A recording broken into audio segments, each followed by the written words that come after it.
గింటోకి తన జ్ఞాపకశక్తిని కోల్పోయి 2 వారాలు గడిచింది. షిన్సెన్గుమి సభ్యుడైన యమజాకి సగరు భారీ విధ్వంసం కలిగించే ఆయుధాన్ని తయారుచేస్తున్నారనే అనుమానంతో గూఢచారిగా ఒక కర్మాగారంలో చేరతాడు.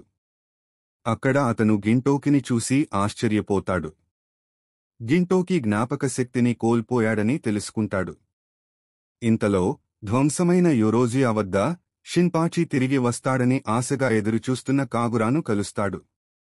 వారు మాట్లాడుకుంటుండగా ఓటోసే అక్కడికి వచ్చి ఇటీవల అక్కడ పని చేయడం ప్రారంభించిన ఒక వెండిజెట్టు మనిషి గురించి చెప్పి ఆ ఫ్యాక్టరీ చిరునామాను ఇస్తుంది.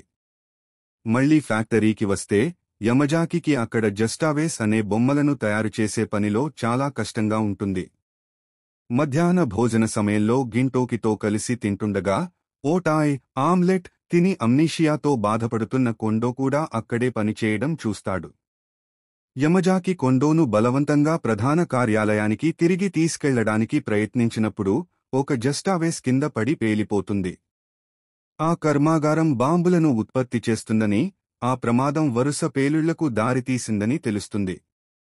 ఫ్యాక్టరీ యజమాని విస్పర్ బాంజో వారిని వెంబడించి బంధిస్తాడు.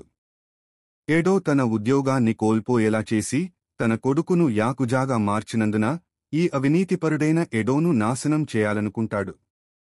అందుకే అతను ఒక పెద్ద ఫిరంగిని వైపర్ జెడ్ని సృష్టించి ఎడో యొక్క కుళ్ళిపోయిన భూమిని తొలగించాలని అనుకుంటాడు. షిన్సెన్గుమి అధికారులు ఫ్యాక్టరీని చుట్టుముట్టి ఫిరంగిపై కాల్పులు జరుపుతారు. ఆ కాల్పులు 3 ఖైదీలకు తగులుతాయి. ఆ పేలుడు నుండి కొండోకు తన జ్ఞాపకాలు తిరిగి వచ్చి మిగతా 2 విడిపిస్తాడు. బాంజో ఫిరంగిని పేల్చుతాడు. అది గింటోకి, కొండో మరియు యమజాకిని దాదాపు చంపేస్తుంది. బాంజో మళ్లీ కాల్చబోతుండగా షిన్పాచి మరియు కాగురా ఆ ప్రాంగణంలోకి ప్రవేశించి గిన్ రక్షణగా నిలబడతారు. వారి వెనుకనే షిన్సెన్గుమి కూడా వస్తారు. వారి పట్టుదలను చూసి కదిలిపోయిన గింటోకికి నెమ్మదిగా అన్నీ గుర్తుకు రావడం మొదలవుతుంది. ఫిరంగి తిరిగి ఛార్జ్ కావడానికి కొద్ది సమయం పడుతుంది, కాబట్టి అందరూ దానిని నాశనం చేయడానికి ఫ్యాక్టరీ వైపు పరిగెత్తుతారు. అకస్మాత్తుగా గింటోకి షిన్పాచి నుండి తన చెక్క కత్తిని లాక్కుని ఫిరంగిని నాశనం చేయడానికి కదులుతాడు. మళ్లీ షాట్ పేలడానికి ఒక క్షణం ముందు గిన్ తన చివరి దెబ్బను కొట్టి ఆ ప్రమాదకరమైన ఆయుధాన్ని ధ్వంసం చేస్తాడు. పేలుడు తర్వాత అతను షిన్పాచి మరియు కాగురాతో మనం ఇంటికి వెళ్తున్నాము అని చెప్పి నడుచుకుంటూ వెళ్తాడు. ఎపిసోడ్ చివర్లో కొండో తన జ్ఞాపకశక్తిని కోల్పోతాడు.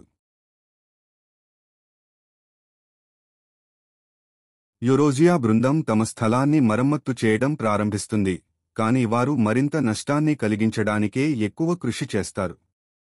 వారి ఇంటిని తన అంతరిక్ష నౌకతో ధ్వంసం చేసిన సకామోటో నుండి వారికి ఒక పెట్టె అందుతుంది. ఆ పెట్టెలో వారికి 2 అమంటో వడ్రంగులు, ఉంకేయ్ మరియు కైకేయ్ కనిపిస్తారు. యోరోజియా స్థలాన్ని బాగుచేయడానికి సకామోటో వారికి డబ్బు చెల్లించాడు. ఆ ముగ్గురికి వారిపై నమ్మకం తక్కువగా ఉంటుంది, దానివల్ల ఆ వడ్రంగులు రాత్రంతా పనిచేసి మరుసటి రోజు ఇంటిని సిద్ధం చేస్తారు. అయినప్పటికీ నిర్మాణంలో చిన్న లోపాలు ఉన్నాయని ఆ ముగ్గురు అసంతృప్తి చెందుతారు. వడ్రంగులకు తెలియకుండా గింటోకి మోకిచి అనే కల్పిత పాత్రను ఉపయోగించి వారిలో ఉత్సాహాన్ని నింపి మరింత కష్టపడి మెరుగ్గా పనిచేసేలా చేస్తాడు. మరుసటి రోజు ఆ సోదరులు పనిని పూర్తి చేస్తారు, కాని ఆ ముగ్గురు ఇంటి బయటి భాగాలలో మరిన్ని వస్తువులను అడుగుతారు. గింటోకి వారి నైతిక స్థైర్యాన్ని పెంచడానికి మోకిచి గురించి మరో కథను అల్లి చెబుతాడు. అయితే మరుసటి రోజు వడ్రంగులలో ఒకరు మోకిచి అనే వ్యక్తి లేడని గింటోకి చెప్పడం వింటాడు. దాంతో ఆ సోదరులు తమ పనిని విడిచిపెట్టి భూమి నుండి దూరంగా వెళ్లాలని నిర్ణయించుకుంటారు. గింటోకి టెర్మినల్లో వారిని పట్టుకుని మోకిచి కథను వారు అపార్థం చేసుకున్నారని, ప్రతి వడ్రంగి గుండెలో మోకిచి జీవించి ఉన్నాడని వివరిస్తాడు. ఇది వారిని తిరిగి వచ్చి తమ పనిని పూర్తి చేయడానికి దారితీస్తుంది. ఈ ఎపిసోడ్ చివరిలో ఒక రిపోర్టర్ యోరోజియా స్థలాన్ని సందర్శిస్తాడు.